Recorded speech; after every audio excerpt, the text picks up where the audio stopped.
Once upon a time, in a busy and bustling city of Lagos, Nigeria, the sun blazed like fire, making the roads dusty and the air heavy.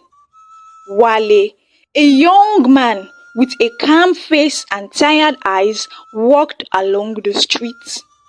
His shirt clung to his back from the heat, and his throat felt dry. Wale had been out all day running errands, but something had gone wrong. His wallet was missing. He checked his pockets again for the fifth time, but it wasn't there.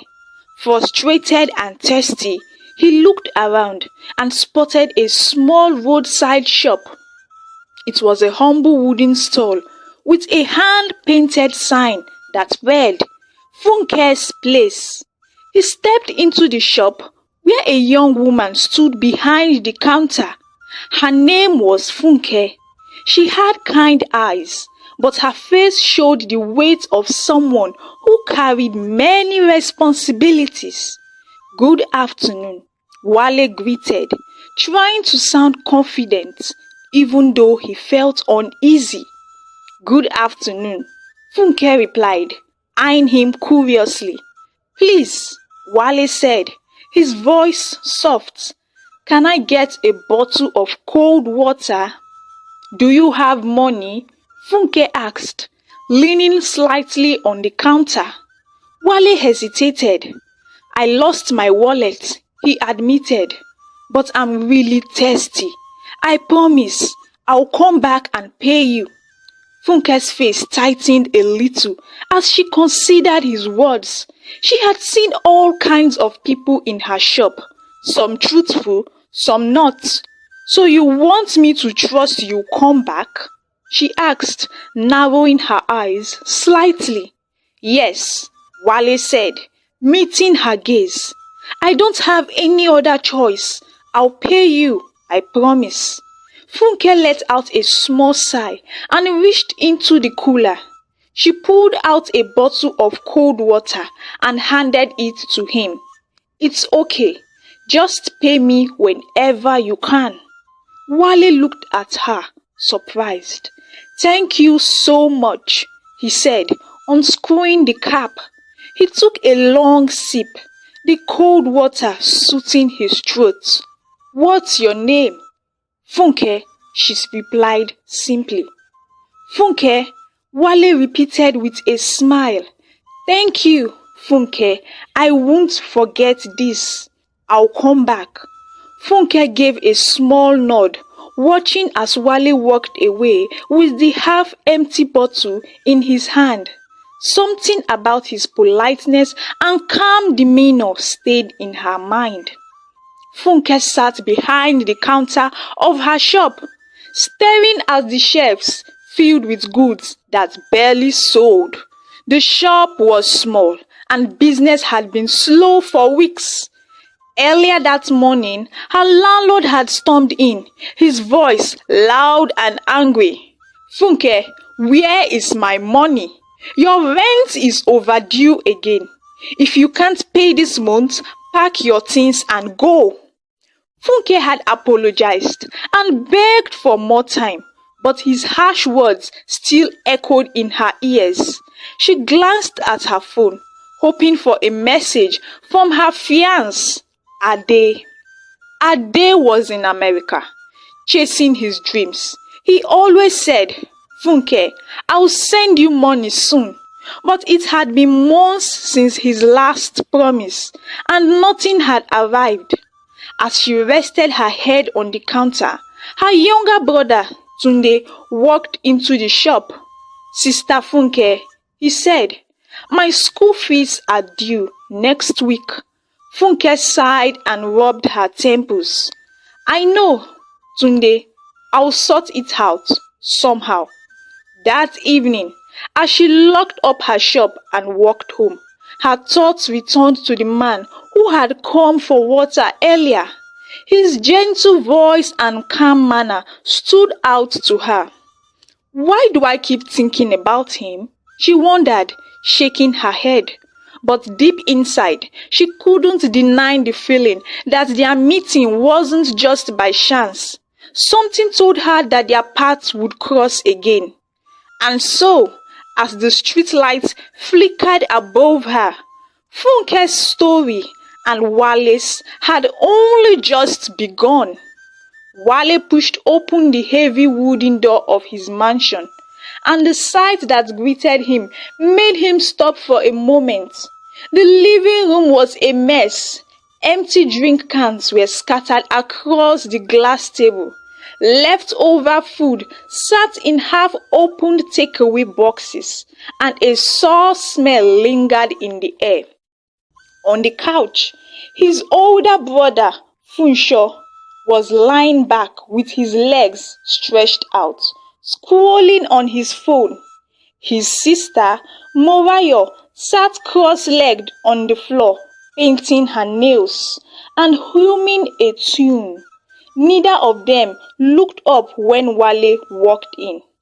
"Ah, Wale, you are back," Funsho said lazily, not even turning his head. "We need money for generator fuel. The power went off hours ago." Wale dropped his keys on the side table and let out a tired sigh.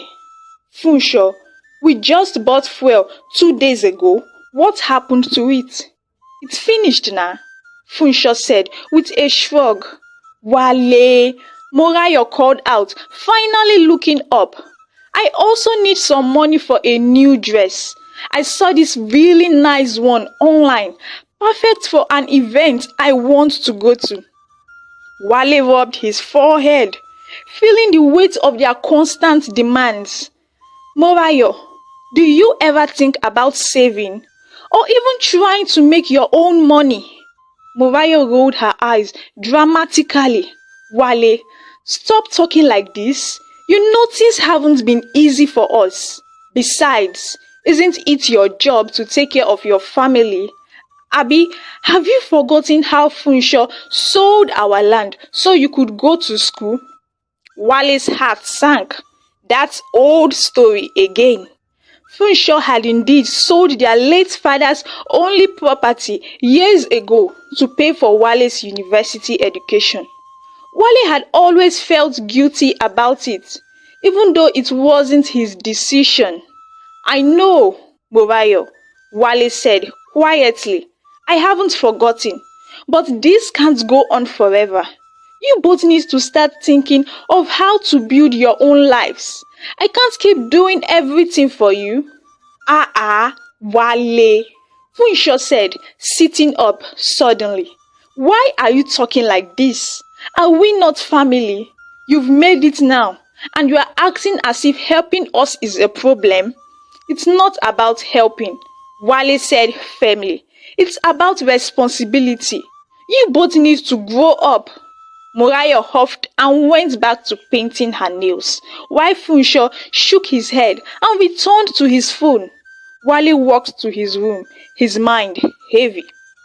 The next day, Wale found himself standing outside Funke's shop again, this time with his wallet in his pocket. He didn't really need anything, but he couldn't stop thinking about her kindness the day before. "Good afternoon, Funke," Wale greeted as he walked in. Funke looked up from behind the counter, her tired face lighting up with a small smile. "Ah, you are back. Good afternoon." Wale held up a small bundle of naira notes. "I came to pay you for the water I took yesterday, and I'll also take a pack of biscuits, please." Funke laughed softly. "You didn't have to come back just for that." "No, I had to," Wale insisted. "It wouldn't sit right with me if I didn't." As Funke handed him the biscuits, Wale paused. "Thank you for helping me yesterday," he said sincerely. Funke shrugged lightly, a faint smile on her lips. "It's nothing. We all have tough days." Curious, Wale leaned on the counter. "Do you get a lot of customers here?" Funke sighed. Some days are better than others, but it's not easy. Shop rent, my brother's school fees, my parents' medicine, everything just piles up. Wale nodded, his respect for her growing. Life can be hard sometimes. I know what it's like to struggle. Funke tilted her head, surprised. You do? But you look calm, like you don't have any worries. Wale gave a small chuckle, choosing his words carefully. I'm a graduate, still looking for a job. Sometimes, it feels like I've been searching forever. Funke looked at him with sympathy. At least, you are trying. That's what matters. As they talked, Wale found himself drawn to Funke's honesty. She didn't try to impress him or pretend her life was perfect. She was real, and that made her different. When he left the shop that day, Wale couldn't shake the feeling that meeting Funke wasn't just a coincidence. Something about her made him want to come back again. Funke sat on the one stool behind her counter, staring blankly at her notebook. The numbers didn't add up. Rent, her brother's school fees, her parents' medicine, everything was overdue, and her savings were nearly gone. She held her head in her hands, feeling the weight of it all. Her thoughts were interrupted when Wale walked into the shop. Good afternoon, Funke, he said with a small smile, holding a loaf of bread he had picked up from the shelf. Funke looked up and forced a smile. Good afternoon, Wale. He noticed her tired eyes and the tension in her voice. You look worried. Is everything okay? Funke sighed deeply. It's just life, she said, shrugging. My parents need their medicine, and the landlord gave me a final warning about my rent. Wale frowned. Your landlord is harassing you? Well, I can't blame him. I owe him 3 months' rent, Funke admitted. There was a pause before she added, sometimes I wonder if things will ever get better. I keep hoping Ade will send something from America, but it's been so hard for him over there. Wale's expression shifted slightly. Ade? My fiancé, Funke explained, her voice softening. He's in the US, trying to find his footing. He promised to support me once he's settled. But she trailed off, her frustration evident. Wale nodded slowly, choosing his words carefully. It's not easy being far from home. I'm sure he's doing his best. Funke smiled faintly. I hope so. But sometimes it feels like I'm carrying the weight of the world alone. Wale wanted to say something comforting, but he held back. Instead, he handed her the money for the bread and said, You're stronger than you know, Funke. Things will get better. She looked at him and nodded. Thank you, Wale. Wale returned home that evening, only to hear loud music blaring from the living room. His jaw tightened as he stepped inside. The house was packed with people laughing, eating and dancing. Plates of jollof rice and empty bottles of soda were scattered everywhere. In the corner, Mariah was chatting with a group of friends, while Funsho stood by the stereo, adjusting the volume. What is going on here? Wale asked, raising his voice to be heard over the music. Funsho turned to him, grinning. Ah, Wale, welcome. We are just having a little get-together. Relax, have some food. Get together? Wale repeated, his frustration rising. In my house? Using my money? Mariah walked up to him, unfazed. Wale, calm down. It's not a big deal. We just needed to unwind a little. This isn't unwinding, Wale snapped. This is disrespectful. I told you both to stop wasting money and start taking responsibility for your lives. And yet, here you are, throwing parties in my house. Funsho raised his hands as if to calm him down. Wale, don't start this lecture again. Remember who sold the family land to send you to school. If it weren't for me, you wouldn't be living in this mansion. Wale's fist clenched. And I've been paying you back ever since. I've given you both more than enough to stand on your own. But instead, you keep acting like I owe you forever. Morayo smirked. Well, maybe you do. Family is family. Wale, or have you forgotten? I haven't forgotten, Wale said through gritted teeth. But this is the last straw. I'll find an apartment for both of you and you are moving out. I can't live like this anymore. Funsho laughed bitterly. You think you can throw us out just like that? This is our home too, Wale. We are not going anywhere. Wale looked around at the mess and the crowd of strangers in his house. He felt trapped, his patience wearing thin. Without another word, he turned and walked out of the room, slamming the door behind him. As he sat alone in his room, his mind drifted back to Funke. He thought about her struggles, her honesty, and the strength she showed despite everything. A part of him wished his siblings had even half of her resilience. It was late in the afternoon, and Funke sat in her shop, trying to focus on her notebook. The numbers were overwhelming. Rent, her parents' medicine, her brother's school fees. Everything seemed to pile up endlessly. As she scribbled in frustration, her landlord walked in. He was an older man with a stern face, but today he had a different expression. Funke, he began, his voice surprisingly calm. Landlord, Funke replied nervously, rising to her feet. I know I'm behind on the rent, but please, I'll. The landlord raised his hand to stop her. No need to explain. Your rent has been paid. Funke froze. Paid? By who? The landlord shook his head. The person doesn't want their name mentioned. All I can say is, someone cared enough to settle everything. Funke's mouth opened slightly in shock. Are you sure? 3 months rent? Yes, Funke. The landlord said firmly. You are good for now. Just make sure you keep up when the next payment is due. Thank you, sir, Funke managed to say, still processing the news.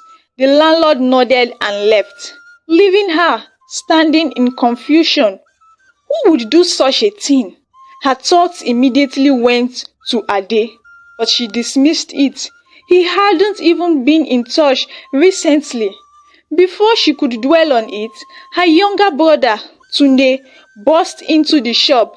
Sister Funke, I have news, he shouted, dropping his school bag on the counter. What now, Tunde? Funke asked, still reeling from the landlord's visit. Sister, I just got back from the hospital. Daddy's surgery has been paid for. What? Funke's eyes widened. Paid? By who? Tunde nodded excitedly. One lady came to the hospital and said a kind citizen wanted to help. She brought the money and told the doctors to go ahead with the surgery. Funke's heart raced. A kind citizen? Did she say who it was? Tunde shook his head. No, she just said the person wanted to stay anonymous. But, sister, isn't it amazing? Daddy can finally have his surgery. Funke sat down. Overwhelmed, her rent paid, her father's surgery funded. Who could be behind this? She felt tears welling up, but quickly wiped them away. unwilling to cry in front of Tunde. Tunde, she said quietly. Thank God for this blessing. Tunde grinned. Yes, sister, God is good. But as Tunde picked up his bag and ran off, Funke couldn't shake the feeling that Wale might be involved. Could it be him? She didn't have proof, but something in her heart told her to dig deeper. The next day, Wale came to Funke's shop with his usual cheerful smile.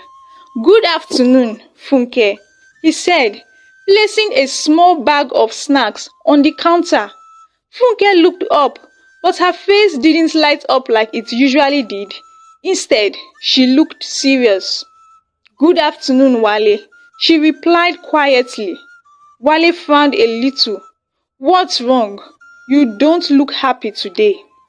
Funke folded her arms and leaned on the counter. Wale, I want to ask you something important. Wale looked curious. Okay, I'm listening. Funke took a deep breath. Someone paid my shop rent. The landlord said the person didn't want to say their name. And someone also paid for my dad's surgery. The hospital told me the same thing, that the person wants to stay unknown. Wale, do you know anything about it? Wale blinked, then let out a small laugh. Me? Funke, how would I do that? You know I don't have a job. Funke frowned. Are you saying it wasn't you? I'm saying it can't be me, Wale said, smiling a little. You know I'm still trying to find a job. Maybe one day, when I have money, I'll do something like that. But for now, definitely not me. Funke stared at him. So you don't know anything about it? Nothing at all, Wale replied. Whoever did it must really care about you. You are lucky to have someone like that helping you. Funke felt confused. His face looked so calm, and his voice sounded like he was telling the truth. But deep down, she wasn't sure. I just thought, she said, stopping herself.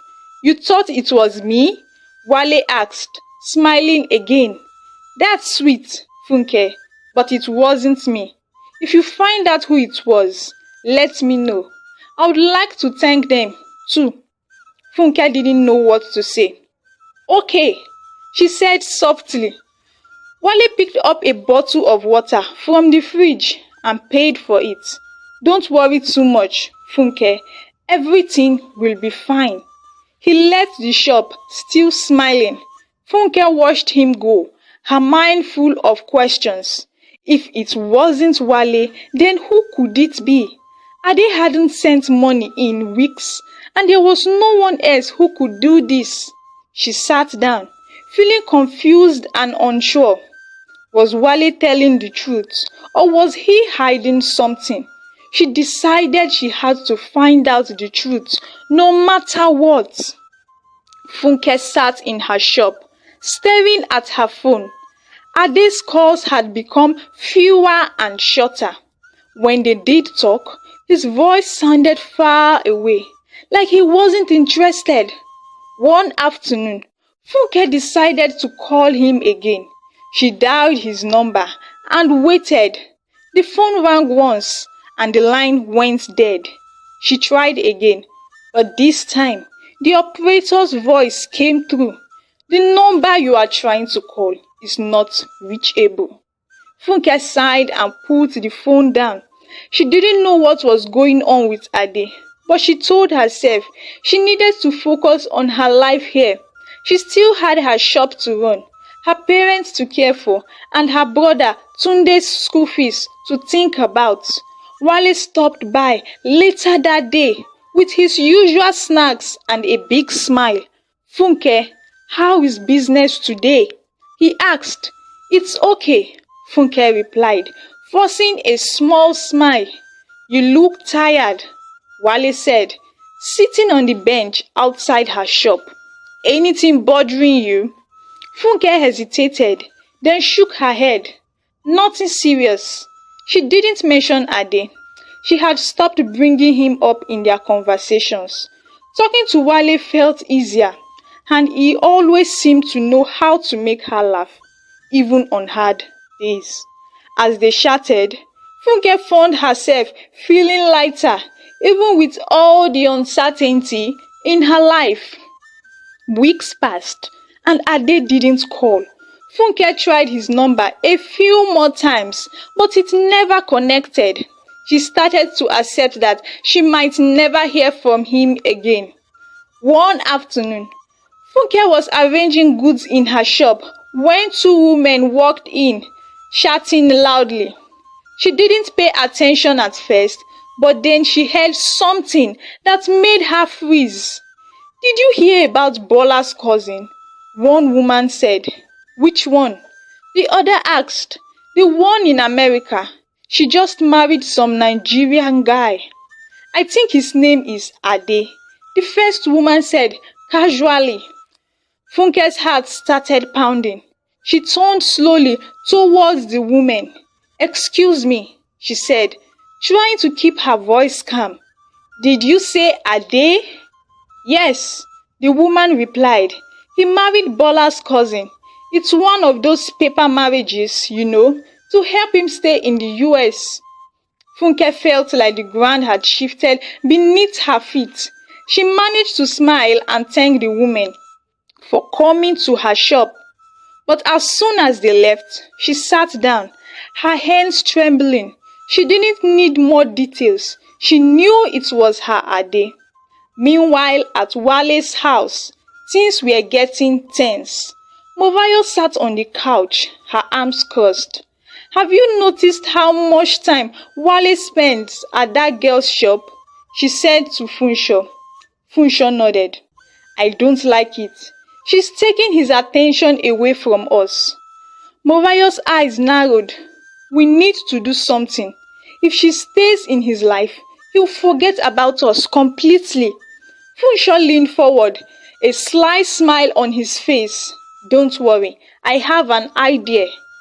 Funke stared at her phone, thinking about Ade's betrayal and Wale's steady presence in her life. At the same time, Wale's siblings were planning something that could change everything. What would happen next? If you are eager to find out what happens next, type "continue the story" in the section. Don't forget to like this story, subscribe to my channel, and turn on the notification bell so you don't miss the continuation when it drops. Trust me, you don't want to miss what's coming next. Thank you so much for watching, and see you in the continuation.